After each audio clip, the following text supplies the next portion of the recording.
ग्रहों का आशय हमें डराना नहीं होता है।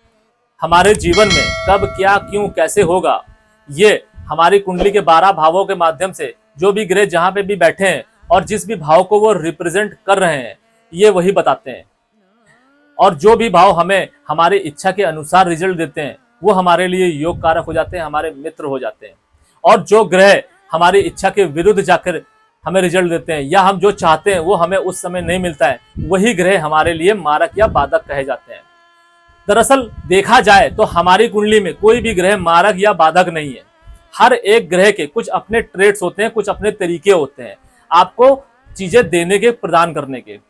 अब वो ग्रह कौन से हैं आपकी कुंडली में और आपकी कुंडली किस लग्न की है, ये इस पर डिपेंड करेगा। आपकी कुंडली में आप जिस भी ग्रह को मारक या बाधक के नाम से जानते हैं, आप यकीन मानिए कि आपकी कुंडली में जो भी ग्रह मारक या बाधक हैं, आप अपने ज्ञान के माध्यम से अपनी कुंडली के जिस भी ग्रह को मारक या बाधक समझते हैं, आप उन ग्रह की प्लेसमेंट देखिए। जिस भी हाउस में वो बैठे हुए हैं, वो हाउस किस चीज को रिप्रेजेंट कर रहा है, एक। दूसरी चीज, वो मारक या बाधक प्लैनेट कौन सा है। आप उस मारक या बाधक प्लैनेट से रिलेटेड कार्य करना स्टार्ट कीजिए। यकीन मानिए कि उस हाउस से रिलेटेड आपको पॉजिटिव रिजल्ट मिलना शुरू हो जाएंगे। अब इसमें करना क्या होता है, उसमें करना यह होता है कि आपकी कुंडली में जो मारक या बाधक प्लैनेट होंगे और वो जिस भी हाउस में बैठेंगे, उस हाउस से रिलेटेड आपके अंदर कुछ अवगुण आएगा। अवगुण कैसा, या तो आपके अंदर उस भाव से रिलेटेड लालच ज्यादा आ जाएगा, या तो ईर्ष्या ज्यादा आ जाएगी। कुछ ना कुछ ऐसे नेगेटिव ट्रेड्स एक्टिवेट हो जाएंगे, उस भाव से रिलेटेड आपका मोह बना देंगे कि आप उसको छोड़ नहीं पाएंगे। मोह ऐसा बना देंगे कि हो सकता है कि उस भाव से रिलेटेड आप जो भी चीज लेना चाहते हैं या पाना चाहते हैं, आप उसके लिए गलत एक्टिविटी में इंडल्ज हो जाएं, जिसकी वजह से क्या होगा, आपकी कुंडली में जो योग कारक प्लैनेट होंगे, या फिर ये कहें कि आपकी कुंडली जिस भी लग्न की होगी, उस कुंडली के कुछ ट्रेड्स होंगे और आप उस ट्रेड्स के विरुद्ध जाके जब आप कार्य करेंगे तो आपको उसका दंड मिलेगा। अब आप ऐसे समझिए कि आपका एक घर है और आपके घर का माहौल क्या है वो मुझे नहीं पता। आपके घर का माहौल अगर सात्विक है तो आपको सात्विक आचरण करके ही आपको अपने माँ बाप से, अपने भाई बहन से और अपने रिश्तेदारों से पॉजिटिव रिजल्ट ही मिलेंगे। और अगर आपके घर का जो माहौल है वो तामसिक है तो आपको उसी तरीके का व्यवहार करना होगा। या फिर यह कहे कि आपके और भी जो रिश्तेदार हैं, हो सकता है कि आपके सारे रिश्तेदार सात्विक हो, नहीं ये भी नहीं है, और हो सकता है आपके सारे रिश्तेदार तामसिक हो, ये भी नहीं है। आपको जिस भी चीज से रिलेटेड आपको रिजल्ट चाहिए, आपको उसका रूप लेना ही पड़ेगा। तभी आपने ये देखा होगा और सुना भी होगा कि लोग जैसा मुंह और वैसी बात करने पर भरोसा करते हैं। आपके पास आएंगे तो आपकी जैसी बातें करेंगे, और किसी और के पास जाएंगे तो किसी और के तरीके से बातें करेंगे, और इस तरीके से वो अपना मनोरथ पूरा करेंगे। लेकिन उसमें कोई सच्चाई नहीं होगी, वो सिर्फ और सिर्फ क्षणिक व्यवहार होगा, वो चीज पाने के लिए जो भी वो पाना चाहते हैं। यकीन मानिए, जब कभी भी आप इस तरीके का आचरण करके वो चीज पाने की कोशिश करते हैं तो वो चीज आपके लिए समस्या का सबब बनती ही बनती है। तो आपको इस चीज से बचना है। कहने का तात्पर्य बस इतना है कि आपको जो भी चीज चाहिए अपनी कुंडली में, जो भी आपके प्लैनेट हैं, जिस भी हाउस को रिप्रेजेंट कर रहा है, चाहे वो मारक हो या बाधक हो, आप देखिए कि वो प्लैनेट कौन सा है और उसके पॉजिटिव और नेगेटिव ट्रेड्स क्या है। अगर आपको उसके पॉजिटिव और नेगेटिव ट्रेड्स नहीं पता है तो आप गूगल कर लीजिए। आप उसके नेगेटिव ट्रेड्स प्लस जो भी वो हाउस है, अगर वो 8वां 6 8 12 का हाउस है तो आपको उस नेगेटिव ट्रेड्स को पॉजिटिव वे में करना है, और अगर वो पॉजिटिव है तो आपको उस पॉजिटिविटी को नेगेटिव वे में यूटिलाइज करना है। अब ये कैसे होगा, अगर उस भाव से रिलेटेड आपकी कुंडली में कोई दान धर्म आ रहा है तो वो दान धर्म आपको पॉजिटिव वे में नहीं करना है। कहने का तात्पर्य यह है कि आपको वो दान धर्म मंदिर या फिर आपको वो उस दान धर्म से कोई भंडारा वगैरह कभी नहीं करना है। उस दान का आपको यूज जो करना है वो किसी ऐसी स्थिति में करना है, कोई बीमार हो गया है उसका आपको इलाज करवा देना है, या फिर अगर कोई व्यक्ति बहुत परेशान है, किसी ने जुआ खेल दिया या किसी ने कर्जा ले लिया, आपको उसका कर्जा उतार देना है। अगर आप इस भांति की रेमेडीज करेंगे उस भाव से रिलेटेड तो आपको फायदा होगा। ठीक इसी तरीके से अगर उसके जो नेगेटिव ट्रेड्स होंगे उसको आपको पॉजिटिव वे में करना है। वो कैसे होंगे, अगर उस प्लैनेट के कोई नेगेटिव ट्रेड्स हैं जैसे कि जिद या लालच, तो आपको जो जिद करनी है वो आपको हमेशा उस वे में ले जाके करनी है जिससे सामने वाले का भला हो। उस जिद से आपको अपना भला नहीं करना है और उस जिद में आपको उसका साथ देना है। यकीन मानिए कि आप अगर जिद का प्रयोग, जिद एक नेगेटिव ट्रेट है और इसका प्रयोग अगर आप किसी की जरूरत पूरा करने में करते हैं और सामने वाले का भला करने के लिए करते हैं, आप अपने माँ बाप के सामने जिद करते हैं कि आप मुझे पैसा दीजिए, मुझे अपने मित्र की मदद करनी है या मुझे अपने इस रिश्तेदार की मदद करनी है, तो आप यकीन मानिए कि उस जिद के माध्यम से आप अपने माँ बाप को तो दुखी करेंगे, लेकिन उस धन के माध्यम से या अपनी जिद के माध्यम से आप अपने उस हाउस को एक्टिवेट कर लेंगे पॉजिटिवली, जिस हाउस में वो आपका प्लैनेट होगा और जिस हाउस से रिलेटेड आप वो रिजल्ट चाहते हैं। Welcome celestial seekers to the cosmic journey where the stars align and destinies unfold. मैं यहाँ हूं ताकि आपको ब्रह्मांड के रहस्यों के माध्यम से गाइड कर सकूं और ज्योतिष के ज्ञान से आगे का मार्ग प्रकाशित कर सकूं। आप क्या हैं? अगर आपको ये जानना है कि आपके जीवन में क्या चल रहा है और जो हो रहा है वो उचित है या अनुचित, और वो आपके इच्छा के अनुसार चल रहा है या नहीं चल रहा है, या आपके जीवन में जो भी हो रहा है वो क्यों हो रहा है, अगर आपको ये जानना और समझना है तो सबसे पहले आपको इस प्रश्न का उत्तर ढूंढना होगा कि आप क्या है, आपका व्यक्तित्व क्या है। आपका व्यक्तित्व ही बताएगा कि आप क्या है। यहाँ पर हमारा तात्पर्य ये नहीं है कि आप किसके पुत्र या पुत्री हैं, आप किस पोजीशन में हैं और आपके पास में क्या है। यहाँ पर इस बात से सिर्फ यही तात्पर्य है कि आप क्या है, आपका व्यक्तित्व कैसा है। आप अपने अंदर झांकिए, मंथन कीजिए कि आप हैं क्या। जब आपको ये उत्तर मिल जाएगा तो यकीन मानिए आपको बहुत सारी चीजों का उत्तर मिल जाएगा कि आपके जीवन में जो हो रहा है वो क्यों हो रहा है, जो आपको मिल रहा है वही आपको क्यों मिल रहा है, आप जो चाहते हैं वो आपको क्यों नहीं मिल रहा है, या आपके जीवन में जो भी व्यवस्था है आपके द्वारा बनाई गई या आपके आसपास के लोगों के द्वारा बनाई गई जो व्यवस्था है वही व्यवस्था क्यों है। अगर आपको इन सारे प्रश्नों का उत्तर चाहिए, अगर आपके मन में बहुत सारे सवाल उमड़ते हैं और आपको उनका उत्तर चाहिए, तो उससे पहले आपको इस प्रश्न का उत्तर ढूंढना होगा कि आप क्या है। यकीन मानिए जैसे ही आपको इस प्रश्न का उत्तर मिलेगा, आपके जीवन के बहुत सारे प्रश्नों के उत्तर आपको ऑटोमेटिक फॉर्म में मिल जाएंगे। अब ये कैसे जानेंगे कि आप क्या है? आप समय दीजिए खुद को, आप ये तलाशिए कि आप क्या है, आप क्या करते हैं, आपका व्यक्तित्व जो है वो क्यों है, आप क्या सोचते हैं और कैसे सोचते हैं, और उसके सोचने की वजह से आपके और आपके लोगों पर क्या प्रभाव पड़ रहा है, और जो वो प्रभाव पड़ रहा है उसके पीछे का रीजन क्या है, उससे लोग खुश हैं या नहीं, और जो आप कर रहे हैं, जो भी आप सोच रहे हैं, जो भी आप समाज को दे रहे हैं, उससे आप खुश हैं या नहीं है। आप खुद का आकलन कीजिए। अगर आपको जवाब हाँ में मिलता है तो यकीन मानिए आप अपना जीवन अपनी कुंडली के हिसाब से, और आपकी कुंडली में जो 12 भावों के माध्यम से ग्रह बैठे हैं, आप उन्हीं के हिसाब से आपका जीवन जा रहा है। लेकिन अगर आपके मन में कोई व्यथा आती है, अगर आपके मन में कोई शंका या संशय आता है, तो आपको जरूरत है उसमें कुछ सुधार करने की, उस वजह को समझने की और उसको तलाशने की कि आपके जीवन में जो हो रहा है वो क्यों हो रहा है। हमें हमारे जीवन में सुधार की, या फिर यूं कहिए कि हमें अपने जीवन को अपग्रेड करने की समय समय पर जरूरत पड़ती रहती है। वो अपग्रेड क्या है? वो अपग्रेड ये है कि जैसे जैसे हमारे जीवन का समय बीतता है, बाल्यकाल से युवावस्था, युवावस्था से वृद्धावस्था, वैसे ही हमारी डिजायर्स चेंज होती है, वैसे ही हमारे आसपास का माहौल चेंज होता है। और अगर हम अपना व्यक्तित्व, अपना आचरण अपने माहौल के हिसाब से नहीं करेंगे या फिर अपनी कुंडली में बैठे ग्रहों के माध्यम से नहीं चलाएंगे, तो हमें उस अवस्था में वो दुख देखने को मिलेगा ही मिलेगा। अब ये कैसे देखा जा सकता है, कैसे समझा जा सकता है? आप अपनी कुंडली को देखिए, आपकी कुंडली में जो आपका लग्न है, आप अपने लग्न को देखिए कि आपका लग्न कौन सा है और आपके लग्नेश की स्थिति क्या है। आपका लग्नेश पीड़ित अवस्था में तो नहीं है या दुर्बल अवस्था में तो नहीं है।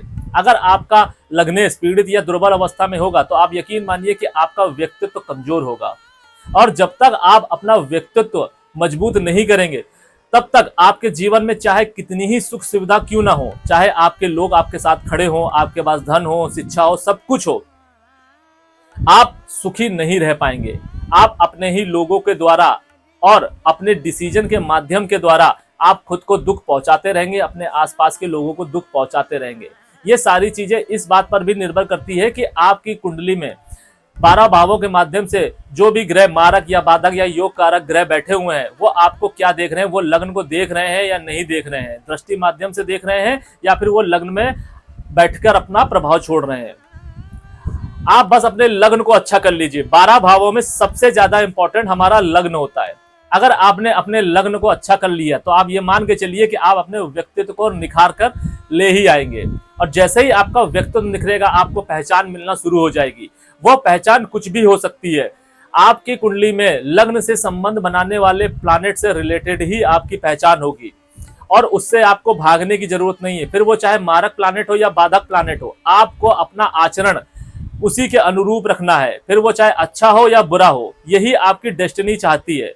और अगर आपने वहां पर अपना दिमाग लगाया और उससे भागने की कोशिश की या उसके विपरीत जाने की कोशिश की तो आपको दुखों का सामना करना ही पड़ेगा। अगर आपकी कुंडली में किसी मारक या बाधक प्लैनेट का संबंध आपके लग्न से हो रहा है तो आपको अपना आचरण उसी ग्रह के अनुसार करना होगा। तब आपको ये नहीं सोचना है कि जो आप कर रहे हैं वो अनुचित है, वो उचित है या नहीं है। नहीं, आप बस ये कर सकते हैं कि आप अपनी स्वेच्छा से किसी को हार्म ना कीजिए, लेकिन आपका जो आचरण होगा वो उसी के अनुरूप जाना चाहिए। मारक या बाधक प्लैनेट ये नहीं कहता है कि आप किसी को दुख दीजिए या तकलीफ दीजिए, लेकिन हाँ, हमारा जो आचरण है, आपने देखा होगा कुछ लोग रूड होते हैं, कुछ लोग बहुत मिलनसार होते हैं, कुछ लोग खुश मिजाज होते हैं, कुछ लोगों का फेस इस तरीके से दिखता है जैसे उनको बहुत ज्यादा दुख हो जीवन में, जबकि उनको दुख नहीं होता है। या फिर ये कहिए कि वो लोग अपना चेहरा और अपनी भाव भंगिमा इस हिसाब से बनाए रखते हैं कि सबसे ज्यादा दुख उन्हीं को है। वो आपके पास आएंगे, अपना मुंह बनाएंगे, आपसे चीजें मांगेंगे और आपको दया आ जाएगी, आप उनको दे देंगे। यकीन मानिए, अगर आप ऐसी स्थिति में परिस्थितियों के वशीभूत होकर उस इंसान की मदद करते हैं तो आप अपना ही खड्डा खोद रहे हैं। कभी भी आपको जो निर्णय लेना है वो बहुत सोच समझ के लेना है। हमारे जीवन में अगर हमें कोई सबसे ज्यादा इन्फ्लुएंस करता है वो हमारे निर्णय होते हैं, और वो निर्णय हमारे जीवन में सही होंगे गलत होंगे ये भी लग्न डिसाइड करता है। इसके अलावा बाकी प्लैनेटों का भी इन्फ्लुएंस होता है, लेकिन सबसे ज्यादा जो इन्फ्लुएंस होता है वो लग्न का होता है। अगर आपका व्यक्तित्व स्ट्रांग नहीं होगा तो ना तो आप अपनी बात अच्छे से रख पाएंगे, ना ही अपने निर्णय कभी भी अपने दम पर ले पाएंगे। आपके निर्णय दूसरों के माध्यम से इन्फ्लुएंस होते ही रहेंगे। एक छोटा सा एग्जांपल देता हूं मैं आपको। मान लीजिए कि आपकी कोई भी कुंडली है और उसमें जो आपके लग्नेश बनते हैं वो कहां बैठे हैं उनको भूल जाइए। आपकी कुंडली कोई भी हो, मेष से लेके मीन पर्यंत, और उसके जो लग्नेश होते हैं, अब मेष के हैं तो मंगल देव होंगे और अगर मीन के हैं तो बृहस्पति देव होंगे। वो आपके लग्नेश कोई भी हो, वो कहां बैठे हैं उसको भूल जाइए। अब मान लीजिए कि आपकी कुंडली में लग्न में ही शनिदेव बैठे हुए हैं। कुंडली आपकी कोई भी हो, लग्न आपका कोई भी हो, आपके लग्न में शनिदेव बैठे हुए हैं। लोग इसी बात से तो डराते हैं कि आपके कुंडली में अगर लग्न में शनिदेव बैठेंगे तो क्या होगा, राहु देव बैठेंगे तो ये होगा, केतु देव बैठेंगे तो ये होगा। भूल जाइए। मान लीजिए आपकी कुंडली में शनिदेव बहुत मारक हैं और वो आपके लग्न में बैठ गए हैं। अब जो शनिदेव के ट्रेड्स होते हैं वो क्या होते हैं? शनिदेव आपके अंदर भरपूर जिद देंगे, शनिदेव आपको आलसी बनाएंगे, हर काम आप धीरे धीरे करना चाहेंगे। आपके अंदर चाहे कितनी ही अच्छी स्किल्स क्यों ना हो, आप कोई भी काम में स्पीड नहीं ला पाएंगे। आप हर काम धीरे धीरे करेंगे, सोच समझ के करेंगे, आप अपना दिमाग लगाएंगे। ये सारी चीजें शनिदेव के ट्रेड्स हैं। आपके अंदर आलस होगा, आपके अंदर अपने कामों को गिनवाने की, अपने काम को हाईलाइट करवाने की लालसा होगी। आप अपने आप को बहुत बड़ा न्यायप्रिय समझेंगे। इस तरीके के ट्रेड्स आपको देखने को मिलेंगे। लेकिन आप यकीन मानिए, जिद या जो आपके अंदर जो ये लालसा है या आपका जो क्रोध है, क्योंकि शनिदेव के अंदर क्रोध भी होता है। अब आप ये मान के चलिए कि आपके कुंडली में शनिदेव से रिलेटेड जो भी ट्रेड्स हैं, हर कुंडली के कुछ ट्रेड्स होते हैं, चाहे वो कोई भी कुंडली हो, और उसमें जो आपके लग्नेश बनते हैं उनके कुछ ट्रेड्स होते हैं। हम यहाँ पर बात कर रहे हैं आपके लग्नेश की। जो लग्नेश के ट्रेड्स हैं, नेगेटिव ट्रेड्स, आपको उन पर काम करना है, उसको कंट्रोल करने की कोशिश करनी है। और जो पॉजिटिव ट्रेड्स हैं उसको आपको शार्प करना है ताकि वो आपकी मदद करें। शनिदेव से इन्फ्लुएंस्ड कोई भी जातक या जातिका होगा या होगी, वो जीवन में जो भी चाहेगा, जो कुछ भी चाहेगा वो प्राप्त कर सकता है, लेकिन उसको अपना आचरण शनिदेव से अनुकूल रखना होगा। यानी कि अगर उसके मन में न्याय प्रियता है तो उसको न्याय का समर्थन करना है, वहां पर उसको बायस नहीं होना है। फिर वो चाहे उसका अपना भाई हो, बहन हो, पति हो, पत्नी हो, माँ हो, बाप हो, कोई भी क्यों ना हो। अब न्याय कैसे होगा?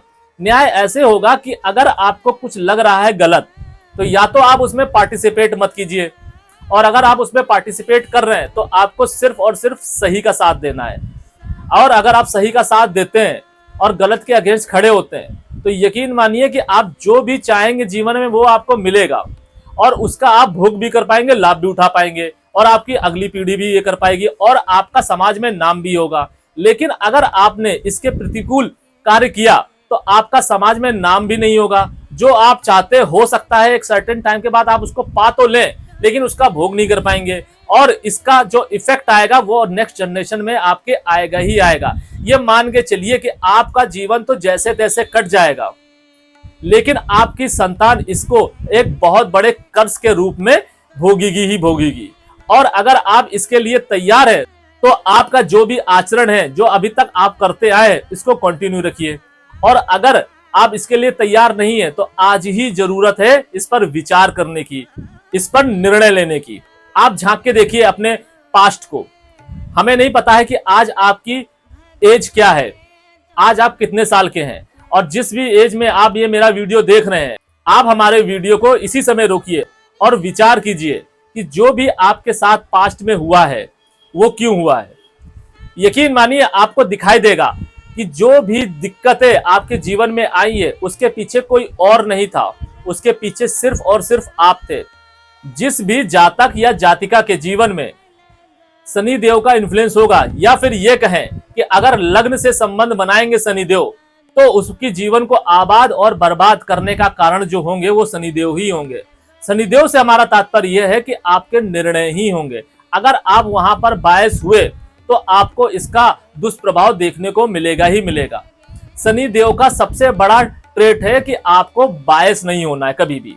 अगर आप बायस होकर सोचेंगे या डिसीजन लेंगे, या फिर लालच या जिद के वशीभूत होकर आप निर्णय लेंगे, तो आप ये यकीन मानिए कि आप अपनी जीवन को तबाही के कगार पर ले जाने के लिए तत्पर हैं।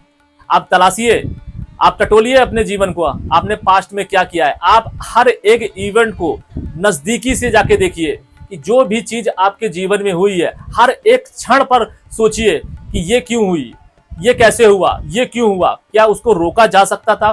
क्या उसको संभाला जा सकता था? क्या उसको टाला जा सकता था? यकीन मानिए आपको जवाब मिलेगा हाँ। अगर आप ऐसा कर लेते तो ये हो सकता था, अगर आप वैसा कर लेते तो हो सकता था, लेकिन आपने ऐसा नहीं किया। और आज आपकी जीवन जिस भी कगार पे खड़ा है, अभी भी आपके जीवन में देर नहीं हुई है। मैटर ये नहीं करता है कि आज आपकी उम्र क्या है। हो सकता है आज आपकी उम्र 40 साल है, 50 साल है, 60 साल है। मैं ये यकीन दिलाता हूं आपको कि आज ही अगर आप मेरा वीडियो देख रहे हैं, आज ही आपने जो पूर्व में गलतियां करी हैं, गलतियों से हमारा तात्पर्य यह है कि जो भी इंसान गलत था और आपने उसका जाने अनजाने में या फिर अपने लालच के वशीभूत होकर आपने उसका साथ दिया है, आप उसका खंडन कीजिए। आप देखिए कि आपने किसका दिल दुखाया है, किसका विरोध किया है। हो सकता है वो आपका अपना हो, और ये भी हो सकता है कि वो आपका अपना ना हो। दोनों ही सूरतों में आपको उससे क्षमा मांगनी है, और तब तक क्षमा मांगनी है जब तक वो आपको माफ ना कर दे। और उस व्यक्ति का खंडन करना है, उसको आईना दिखाना है कि जो मैंने तुम्हारा साथ दिया वो मेरे जीवन की सबसे बड़ी गलती थी।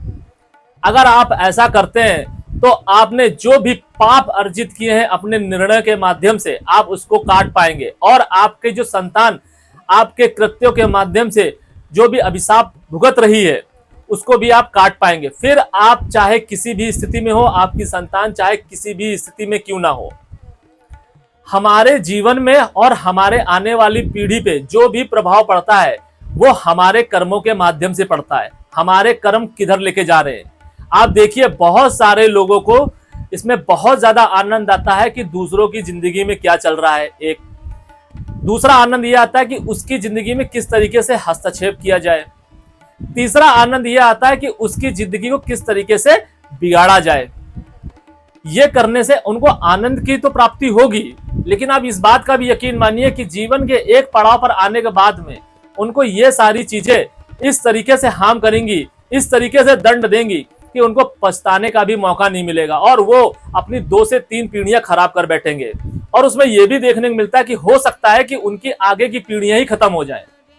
अगर उनकी लड़कियां ही लड़कियां हैं तो आगे की पीढ़ियों में कभी लड़के नहीं होंगे, और अगर उनके लड़के हैं तो उनकी संतान नहीं होगी, और अगर संतान होगी तो सिर्फ लड़कियां होंगी, और उन लड़कियों की शादी जिस भी खानदान में होगी वो खानदान में लड़कियां जाएंगी उसको भी वो बर्बाद कर देंगी।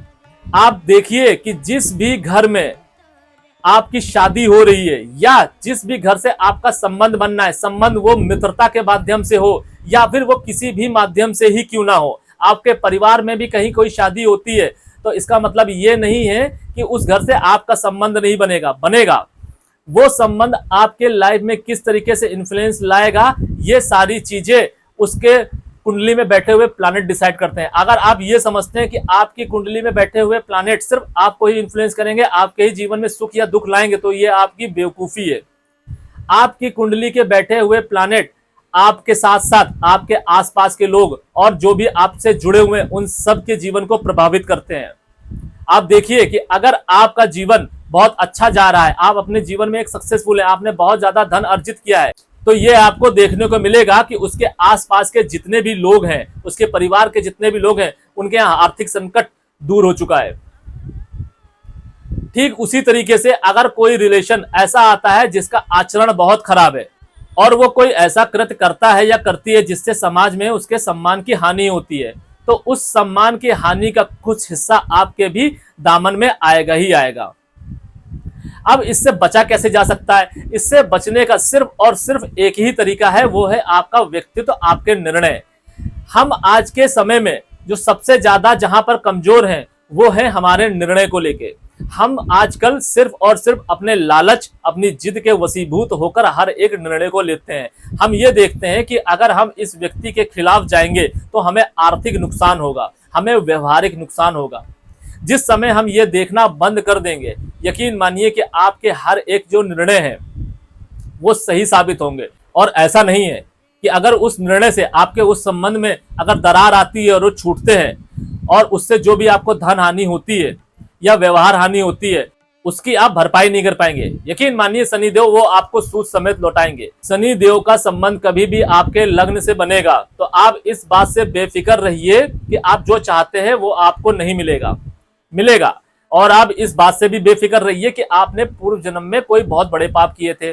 नहीं, शनिदेव का संबंध कभी भी लग्न से बनता है और लग्न पर उनका ही आधिपत्य होता है। आधिपत्य से हमारा तात्पर्य यह है कि लग्न में किसी और प्लैनेट की उपस्थिति ना हो और दृष्टि माध्यम से भी संबंध ना हो। अगर लग्न से सिर्फ और सिर्फ शनिदेव का संबंध आ रहा है तो आप ये मान के चलिए कि आपने अपना पिछला जीवन भी डिसीजन के माध्यम से ही बर्बाद किया है और उससे जो जीवन बर्बाद हुआ है आपके अपनों का ही बर्बाद हुआ है, जिसके कर्ज की वजह से आपको ये जीवन मिला है और आपको वही कर्ज भोगना है, या फिर ये कहें कि आपको वही सही करना है।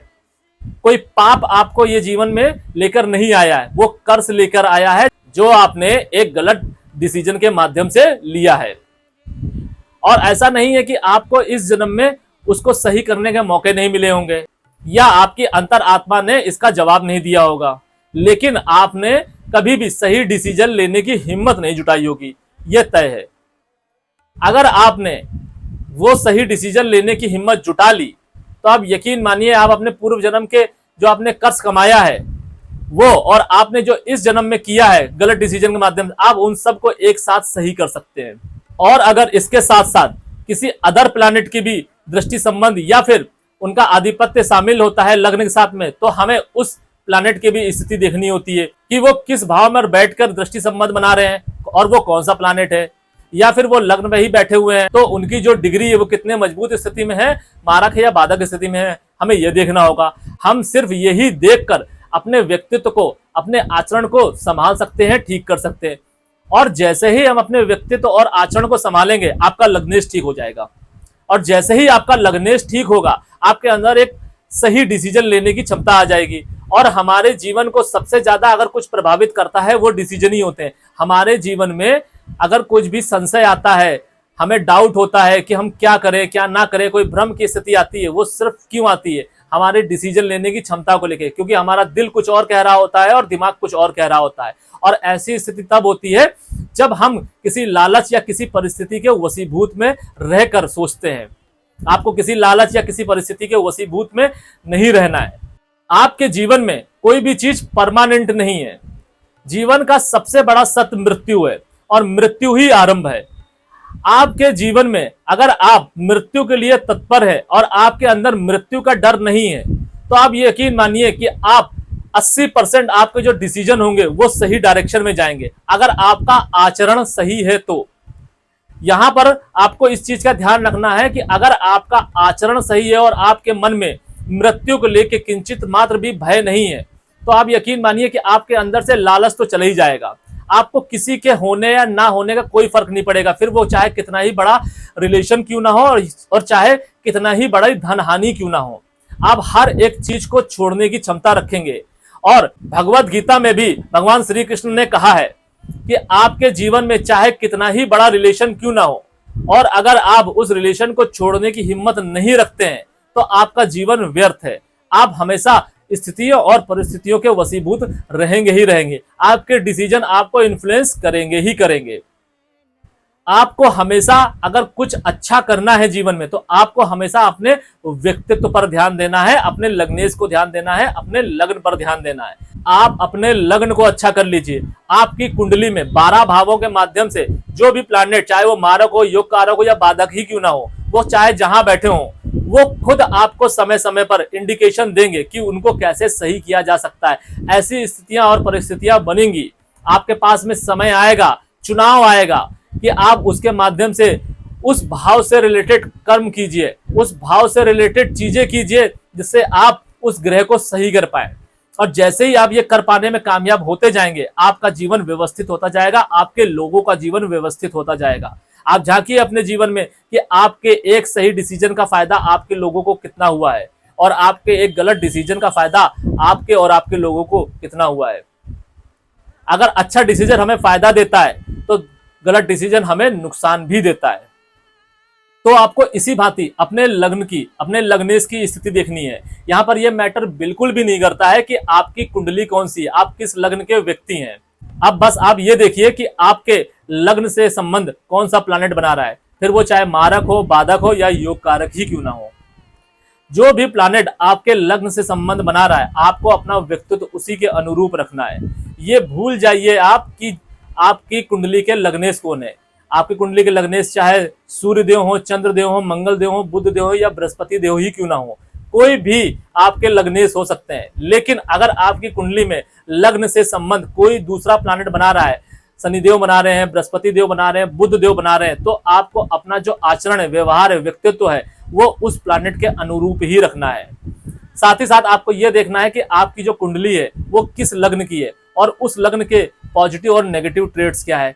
उस नेगेटिव ट्रेड्स को आपको नियंत्रित करना है और पॉजिटिव ट्रेड्स को आपको शार्प करना है, अच्छा करना है, ताकि आप उसके माध्यम से अपने बाकी के प्लैनेट्स को अच्छा कर सके और आप जीवन में जो भी चाहते हैं वो आप प्राप्त कर सके सही समय पर।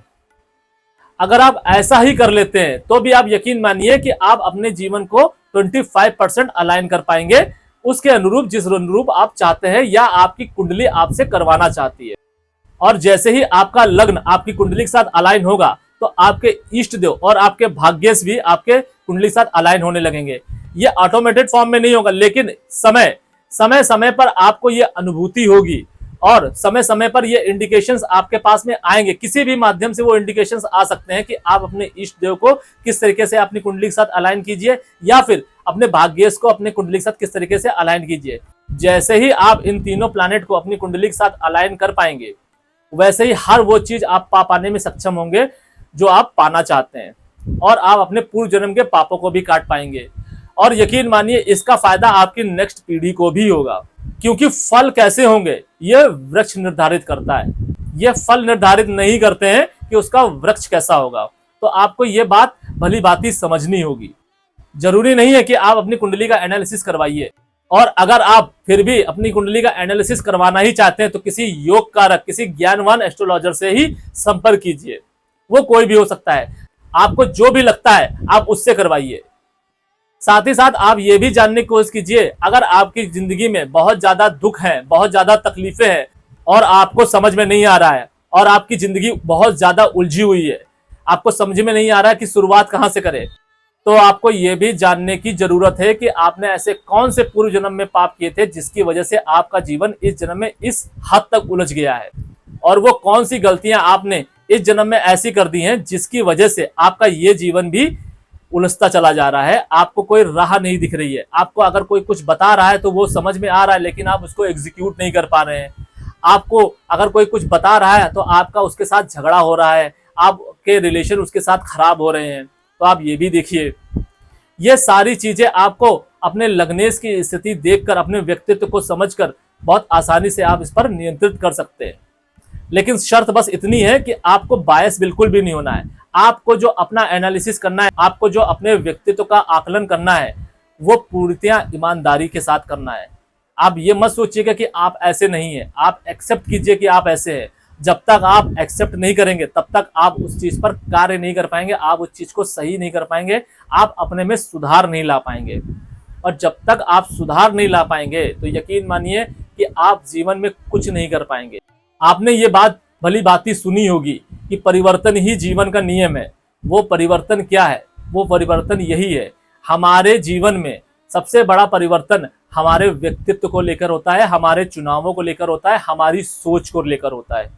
जब हम समय के अनुसार अपने आप में परिवर्तन करते हैं, अपने आप को डेवलप करते हैं, तो हम हर वो चीज को पाने में और हर वो चीज संभालने में कैपेबल हो जाते हैं जो भी हम चाहते हैं। और जब तक हम किसी भी चीज को चाह रहे हैं, उसको संभाल पाने के लिए कैपेबल नहीं होंगे, तब तक हमें वो चीज नहीं मिलेगी।